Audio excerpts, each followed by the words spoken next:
السلام علیکم ورحمۃ اللہ وبرکاتہ۔ بسم اللہ الرحمن الرحیم۔ کتاب تلخیص المفتاح کا صفحہ نمبر 70 ہے، مجلس برکات کا نسخہ ہے۔ بدیع معنوی کی مختلف صنعتوں کا بیان جاری ہے۔ آج ہم بدیع معنوی کی بچی ہوئی 2 صنعتوں پر گفتگو کریں گے انشاءاللہ۔ ایک ہے قول بالموجب، مطلب القول بموجب المتکلم، متکلم کے مقتضی کا قائل ہونا، متکلم کے کلام کے مقتضی کو تسلیم کرنا۔ قول بالموجب کا مطلب یہ ہے کہ متکلم نے اپنے کلام سے جو مراد لیا ہے، متکلم کے کلام کا جو مقصود ہے، اسے تسلیم نہ کیا جائے، لیکن اس کے کلام سے کوئی مفہوم ثابت ہو رہا ہو، اس کے کلام سے کسی مفہوم کا تقاضا ہو رہا ہو، اس کے کلام کا کوئی ایک مقتضی ہو، مقصود الگ ہو مقتضی الگ ہو، تو کلام کے متکلم کے کلام کے مقصود کو تسلیم نہ کیا جائے، لیکن اس کے کلام کے مقتضی کو تسلیم کیا جائے۔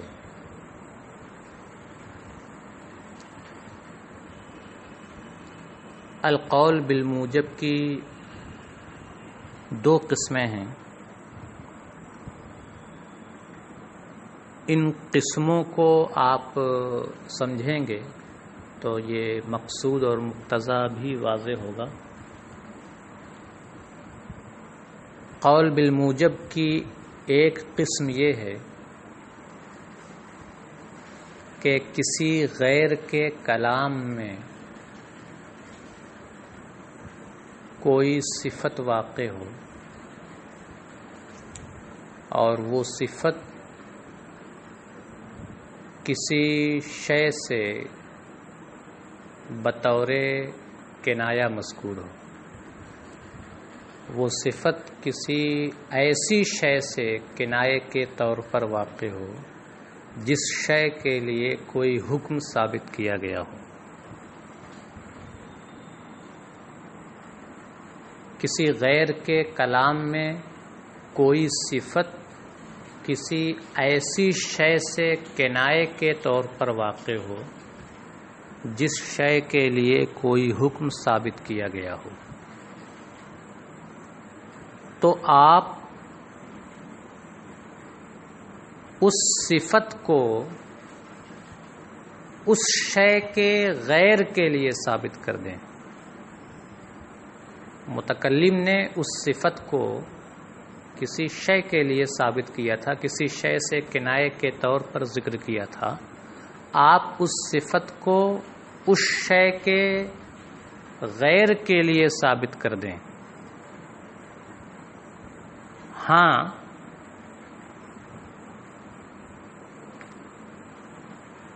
غیر نے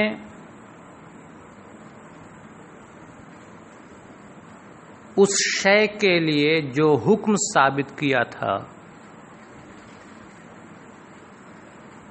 اس حکم کے اس بات یا نفی سے آپ چھیڑ چھاڑ نہ کریں۔ اس حکم کو اس غیر کے لیے نہ آپ ثابت کریں اور نہ اس کی نفی کریں۔ یہ ہے القول بالموجب کی پہلی قسم۔ مثال دیکھیں گے تو بات پورے طور پر واضح ہو جائے گی۔ قرآن کریم کی ایک آیت ہے اور اس کا پس منظر یہ ہے کہ منافقین یہ مسلمانوں کے ساتھ مدینہ سے باہر تھے، وہاں ان منافقین نے مسلمانوں کے سامنے یہ بات کہی، لئن رجعنا الی المدینۃ لیخرجن الاعز منها الاذل۔ منافقین نے کہا کہ اگر ہم مدینہ واپس ہوئے تو ہم لوگ مسلمانوں کو مدینہ سے باہر نکال دیں گے، لیکن کھلے لفظوں میں انہوں نے یہ بات نہیں کہی، بطور کنایا انہوں نے یہ بات کہی۔ کھلے لفظوں میں یہ نہیں کہا کہ ہم نکال دیں گے اور ان مومنین کو نکال دیں گے۔ انہوں نے اپنا ذکر بطور کنایا طاقتور لوگوں سے کیا اور مومنین کا ذکر معاذ اللہ ذلیل اور حقیر کے لفظ سے کیا۔ انہوں نے یہ کہا کہ اگر ہم مدینہ واپس ہوئے تو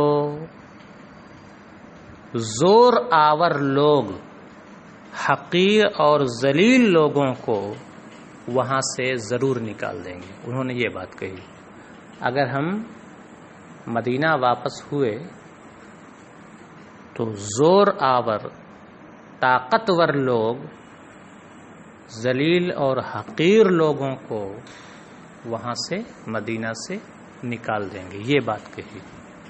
تو انہوں نے اپنا کنایا زور آور سے کیا اور مومنین کا کنایا ذلیل اور حقیر لوگوں سے کیا۔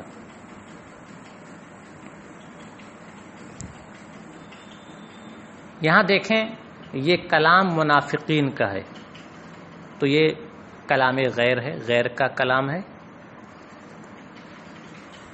اس کلام غیر میں ایک صفت ہے اور وہ ہے زور آور اور طاقتور۔ زور آور اور طاقتور لوگ ذلیلوں کو وہاں سے نکال دیں گے۔ تو یہ زور آور اور طاقتور یہ ایک صفت ہے، اعز ایک صفت ہے جو منافقین سے کنایے کے طور پر مذکور ہے۔ اعز سے، اعز اور زور آور سے انہوں نے اپنے آپ کو مراد لیا۔ تو غیر کے کلام میں ایک صفت واقع ہے، زور آور، طاقتور، اعز۔ منافقین سے کنایے کے طور پر، جن منافقین کے لیے ایک حکم ثابت کیا گیا ہے اور وہ حکم ہے مدینے سے باہر نکال دینا، کہ یہ زور آور لوگ کمزوروں کو، ذلیلوں کو مدینے سے نکال دیں گے۔ تو دیکھیے، منافقین نے اپنے لیے ایک حکم ثابت کیا اور وہ ہے کمزوروں کو مدینے سے نکال دینا۔ تو اب آگے کا جو کلام ہے، وَلِلَّهِ الْعِزَّةُ وَلِرَسُولِهِ وَلِلْمُؤْمِنِينَ، یہ اللہ کا کلام ہے۔ اللہ رب العزت نے اس صفت کو جو منافقین کے کلام میں واقع ہے، یعنی اعز، زور آور، طاقتور، تو وہ صفت ہوئی عزت، زور، طاقت، عزت۔ تو صفت یعنی عزت جو منافقین کے کلام میں واقع ہے، اللہ رب العزت نے اپنے کلام میں اس صفت کو منافقین کے غیر کے لیے ثابت کیا اور یہ کہا للہ العزت ولرسولہ وللمؤمنین، سارا زور، ساری طاقت، سارا غلبہ اللہ کے لیے ہے اور اللہ کے رسول کے لیے ہے اور مومنین کے لیے۔ تو غیر کے کلام میں جو صفت واقع تھی ایک شے سے کنایے کے طور پر، اس صفت کو اللہ رب العزت نے اپنے کلام میں اس شے کے غیر کے لیے ثابت کر دیا. ہاں اس شے کے لیے جو حکم ثابت کیا گیا تھا، غیر کے کلام میں اس شے کے لیے جو حکم ثابت کیا گیا تھا، اس حکم سے یہاں چھیڑ چھاڑ نہیں کی گئی، وہ حکم یہاں بیان نہیں کیا گیا. اللہ نے بس اتنا کہا کہ ساری عزت اللہ کے لیے ہے، سارا زور اللہ کے لیے ہے اور اللہ کے رسول کے لیے ہے اور مومنین کے لیے ہے. صرف اور صرف صفت غیر کے لیے ثابت کر دی گئی ہے. شے کے لیے جو حکم ثابت کیا گیا تھا، اس حکم کے اس بات یا نفی سے چھیڑ چھاڑ نہیں کی گئی. وہاں منافقین کے کلام میں شے کون ہے؟ منافقین ہیں، اور انہوں نے اپنے لیے ایک حکم ثابت کیا تھا، وہ یہ کہ کمزوروں کو ہم لوگ نکال دیں گے. یہاں اس حکم سے چھیڑ چھاڑ نہیں کی گئی اور یہ نہیں کہا گیا کہ سارا زور اللہ کے لیے ہے اور مومنین کے لیے ہے اور اللہ کے رسول کے لیے ہے. اور آگے یہ بات نہیں کہی گئی کہ جب سارا زور اللہ کے لیے اور اللہ کے رسول کے لیے اور مومنین کے لیے ہے تو پھر اللہ اور اللہ کے رسول اور مومنین یہ ان منافقین کو شہر سے نکال دیں گے یا نہیں نکالیں گے. نہ تو اس حکم کے اس بات سے چھیڑ چھاڑ کی گئی ہے، نہ اس حکم کی نفی سے چھیڑ چھاڑ کی گئی ہے. بس اتنا کہا گیا ہے کہ وہ صفت ان منافقین کے لیے واقع نہیں ہے، وہ صفت تو اللہ کے رسول اور مومنین کے لیے واقع ہے.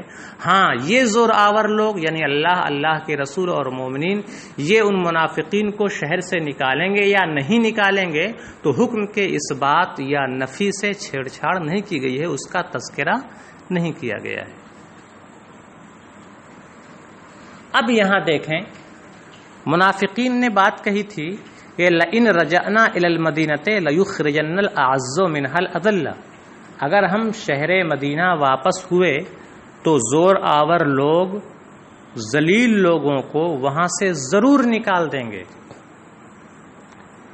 منافقین کے اس کلام کا مقصود یہ تھا کہ ہم لوگ مدینہ پہنچ کر کے مسلمانوں کو وہاں سے نکال دیں گے، یہ ان کا مقصود تھا. لیکن انہوں نے اپنی تعبیر کس سے کی تھی؟ اعز سے کی تھی، زور آور سے کی تھی. تو منافقین کے کلام کا ایک مقتضا یہ ہوا کہ وہ اپنے آپ کے لیے زور، طاقت اور عزت ثابت کر رہے ہیں. دیکھیں ان کے نہیں، منافقین کے کلام کا مقصود یہ تھا کہ وہ جب مدینہ واپس ہوں گے تو مسلمانوں کو وہاں سے نکال دیں گے.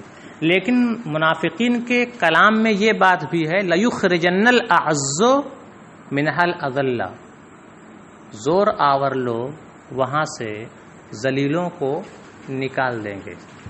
تو ان کے کلام کا مقتضا یہ ہوا کہ مدینے میں زور آور لوگ بھی ہیں. ان کے کلام کا یہ مقصود ہوا کہ وہاں مدینے میں کچھ لوگ زور آور ہیں اور کچھ لوگ ذلیل ہوئے. یہ ان کے کلام کا مقتضا ہوا. ان کے کلام سے یہ بات سمجھ میں آتی ہے. انہوں نے یہ کہا کہ مدینے سے زور آور لوگ کمزوروں کو نکال دیں گے، ذلیلوں کو نکال دیں گے. تو ان کے کلام کا ایک مقتضا یہ ہوا کہ مدینے میں کچھ لوگ زور آور ہیں اور کچھ لوگ کیا ہیں؟ ذلیل ہیں. اللہ رب العزت نے وَلِلَّهِ الْعِزَّةُ وَلِرَسُولِهِ وَلِلْمُؤْمِنِينَ کے ذریعہ ان کے مقتضا کو تسلیم کیا ہے کہ ہاں مدینے میں کچھ لوگ زور آور ہیں اور کچھ کیا ہیں؟ ذلیل ہیں. ان کے مقتضا کو تسلیم کیا ہے، لیکن ان کے مقصود کو تسلیم نہیں کیا ہے کہ منافقین کیا ہیں؟ زور آور لوگ ہیں اور مومنین کیا ہیں؟ ذلیل ہیں، اور منافقین یہ مسلمانوں کو وہاں سے نکال دیں گے. مقتضا کو تسلیم کیا گیا ہے کہ ہاں مدینے میں کچھ لوگ ہیں جو زور آور ہیں، طاقتور ہیں، اور کچھ کمزور ہیں. لیکن ان کے مقصود کو تسلیم نہیں کیا گیا کہ منافقین یہ زور آور ہیں اور مومنین یہ ذلیل ہیں اور منافقین یہ مومنین کو مدینہ سے نکال دیں گے. ان کے اس مقصود کو تسلیم نہیں کیا گیا ہے. آگے بڑھیں. القول بالموجب، کی دوسری قسم یہ ہے کہ کسی غیر کے کلام میں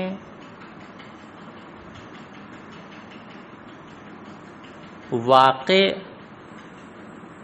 کسی لفظ کو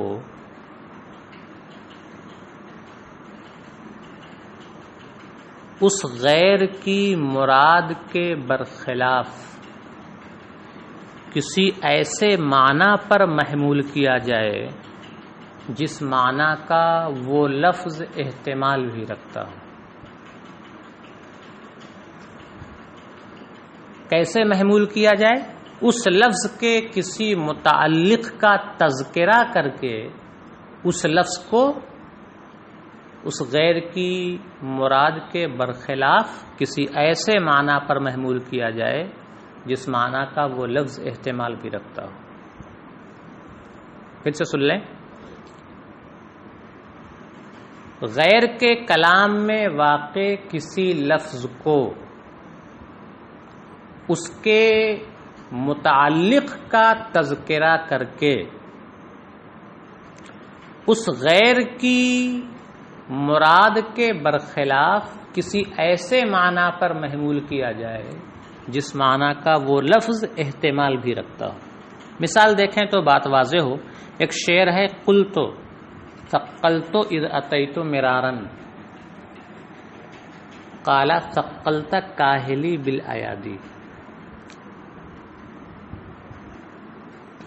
ثقل یثقل تثقیل، اس کا معنی ہوتا ہے بوجھل کر دینا، تھکا دینا، تکلیف اور پریشانی میں ڈال دینا، گراں بار کر دینا۔ قلت ثقلت، اے ثقلت کا مفعول بہ محذوف ہے، قلت ثقلت کا اذ اتیت، اے اذ اتیت کا مرارا، قال ثقلت کاہلی بالایادی۔ کاہل کا معنی کندھا، ایادی ایدی کی جمع اور ایدی ید کی جمع، اس طرح سے ایادی یہ جمع الجمع ہے، ہاتھ بھی معنی آتا ہے اور احسان بھی معنی آتا ہے، یہاں احسانات اور نعمتیں مراد ہیں۔ شاعر کہتا ہے، قلتو میں نے کہا، ثقلتو کا اذ اتیتو کا مرارن، میں نے آپ کو گراں بار کر دیا، میں نے آپ کو تکلیف اور پریشانی میں ڈال دیا، اذ اتیتو مرارن، کہ میں بار بار آپ کے پاس آیا، میں نے بار بار آپ کے پاس آ کر آپ کو پریشانی اور حرج میں ڈال دیا، آپ کو گراں بار کر دیا، آپ کو بوجھل کر دیا۔ قالا، تو اس نے مجھ سے کہا ایسا نہیں ہے، ثقلت کاہلی بالایادی، آپ نے میرے کاندھے کو احسانات سے بوجھل کر دیا، آپ نے میرے کاندھے کو احسانات اور انعامات سے گراں بار کر دیا۔ یہاں دیکھیں، شاعر کا کلام ہے ثقلت اذ اتیت مرارا، اور غیر کا کلام ہے ثقلت کاہلی بالایادی۔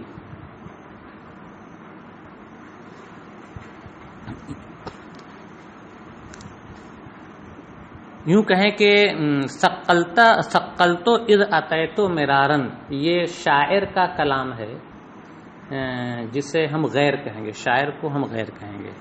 اس کے بعد مخاطب جس سے وہ مخاطب ہے اس کا کلام ہے ثقلت کاہلی بالایادی۔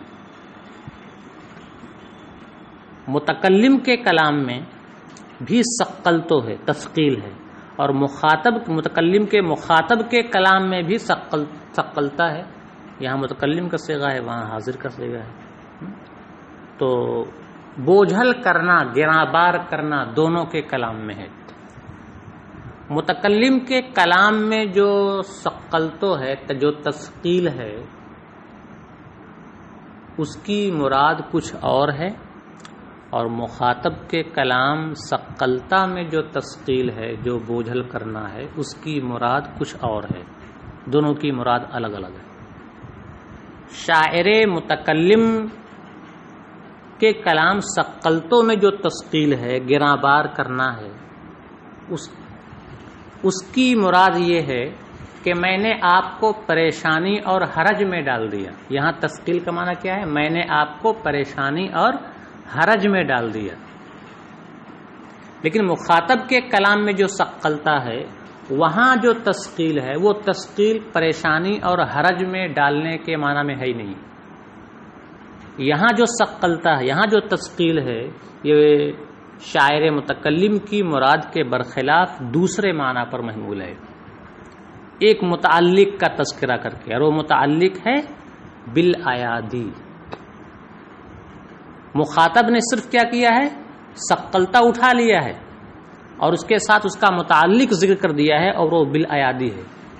پہلے والے ثقلتوں میں یعنی شاعر متکلم کے کلام میں جو ثقلتو ہے، جو تثقیل ہے، یہاں متعلق کا تذکرہ نہیں ہے، اس لیے اس کا معنی ہے تکلیف اور حرج میں ڈال دینا.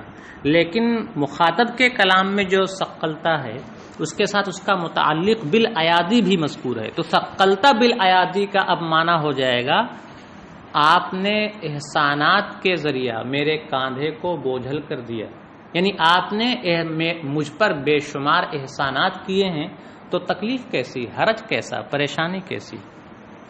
تو دیکھیں شاعر متکلم نے تو مراد لیا تھا کہ میں نے آپ کو حرج اور پریشانی میں ڈال دیا ہے، لیکن مخاطب کہہ رہا کہ نہیں ایسا نہیں ہے، آپ نے مجھے حرج اور پریشانی میں نہیں ڈالا ہے، آپ نے تو میرے اوپر احسانات کی بارش کی ہے، نوازشات کی بارش کی ہے، آپ نے تو میرے کاندھے کو احسانات سے گراں بار کیا ہے، یعنی مجھ پر احسانات کیے ہیں.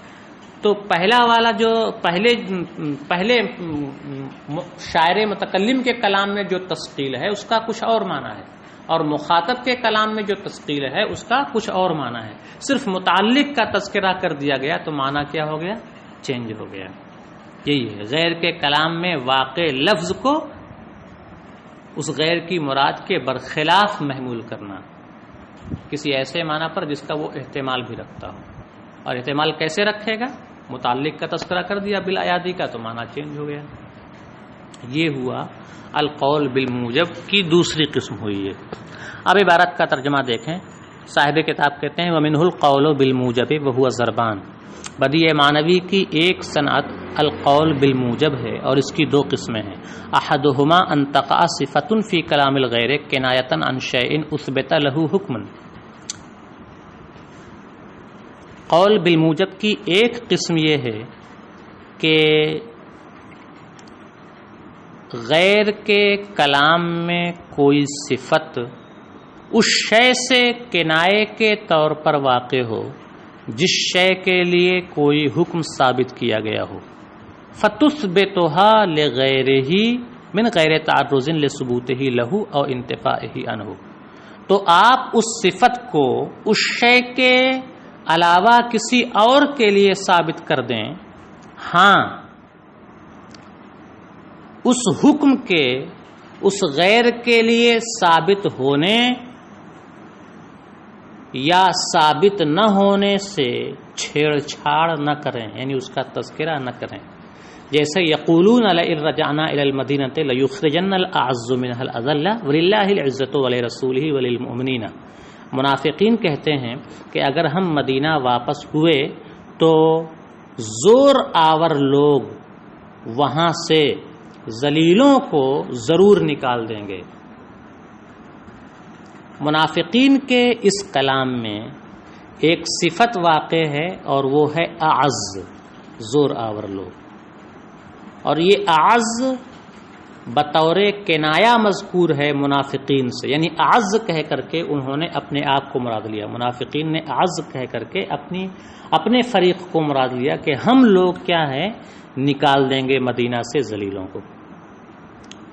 تو منافقین کے اس کلام میں ایک صفت واقع ہے اور وہ ہے اعز، اور یہ بطور کنایا ہے ان منافقین سے جن کے لیے انہوں نے ایک حکم بھی ثابت کیا تھا، اور وہ کیا تھا کہ زور آور لوگ ذلیلوں کو مدینہ سے نکال دیں گے. آگے جو کلام ہے وہ اللہ کا ہے. وَلِلَّهِ الْعِزَّةُ وَلِرَسُولِهِ وَلِلْمُؤْمِنِينَ. اور اللہ ہی کے لیے ہے سارا زور اور اس کے رسول کے لیے اور مومنین کے لیے. اللہ رب العزت نے اپنے اس کلام میں اس عزت اور اس زور کو جو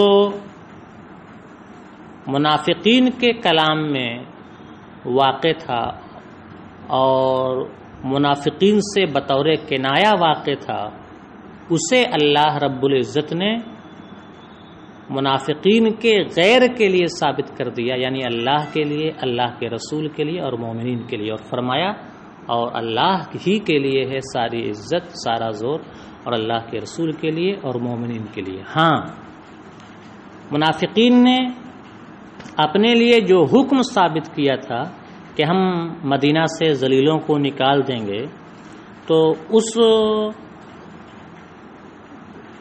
حکم کے اس بات یا نفی سے یہاں چھیڑ چھاڑ نہیں کی گئی ہے، اس کا یہاں تذکرہ نہیں کیا گیا ہے۔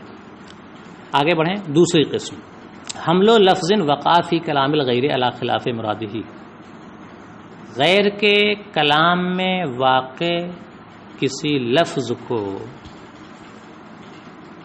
اس غیر کی مراد کے برخلاف محمول کرنا، مما کسی ایسے معنی پر یحتملہ، جس معنی کا وہ لفظ احتمال بھی رکھتا ہو۔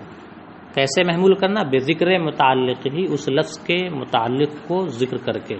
بذکر متعلق ہی یہ ظرف لغو ہے، حمل سے، حمل و لفظ میں جو حمل ہے اس سے یہ ظرف لغو ہے۔ تو اب ترجمہ یوں کریں گے کہ غیر کے کلام میں واقع کسی لفظ کو اس کے متعلق کا تذکرہ کر کے اس غیر کی مراد کے برخلاف کسی ایسے معنی پر محمول کرنا جس معنی کا وہ لفظ احتمال بھی رکھتا ہو، کقول ہی، جیسے شاعر کا یہ شعر، قلت ثقلت اذ اتیت مرارا، میں نے مخاطب سے کہا کہ میں نے آپ کو گراں بار کر دیا جب میں بار بار آپ کے پاس آیا۔ قال لی، تو اس مخاطب نے مجھ سے کہا، نہیں ایسا نہیں ہے، ثقلت کاہلی بالایادی، آپ نے تو میرے کاندھے کو احسانات سے گراں بار کر دیا، یعنی مجھ پر بے شمار احسانات کیے ہیں۔ تو شاعر متکلم کے کلام میں جو تثقیل ہے اس کا معنی ہے تکلیف اور حرج میں ڈال دینا، اور مخاطب کے کلام میں جو تثقیل ہے اس کا معنی حرج میں ڈال دینا نہیں ہے، اس کا معنی ہے احسانات تلے دبا دینا، یعنی بے شمار احسانات کرنا، معنی ہی چینج ہو گیا، صرف متعلق بالایادی کا تذکرہ کر کے۔ بدیع معنوی کی ایک صنعت ہے اضطراد، اور اضطراد یہ ہے کہ کسی شخص کے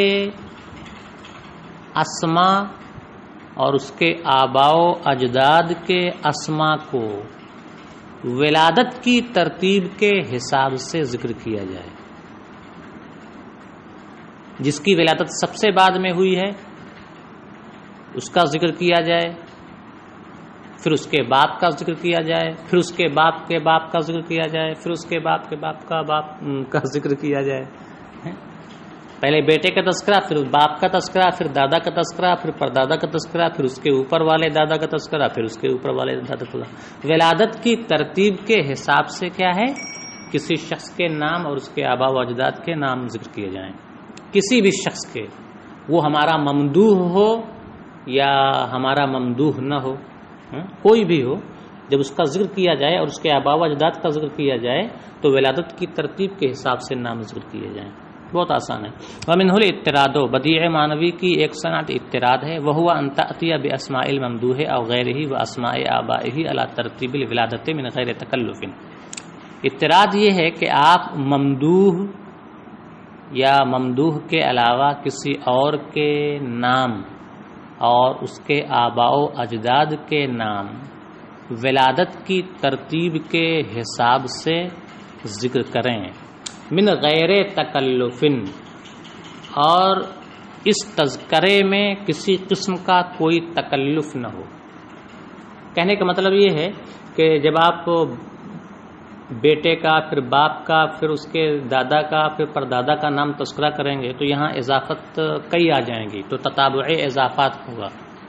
تو یہاں کئی اضافتیں ہونے کے باوجود بھی اگر پڑھنے میں کسی قسم کا تکلف نہیں ہو رہا ہے تو یہ بدیع معنوی کے قبیل سے ہوگا اور اس سے کلام میں حسن آئے گا۔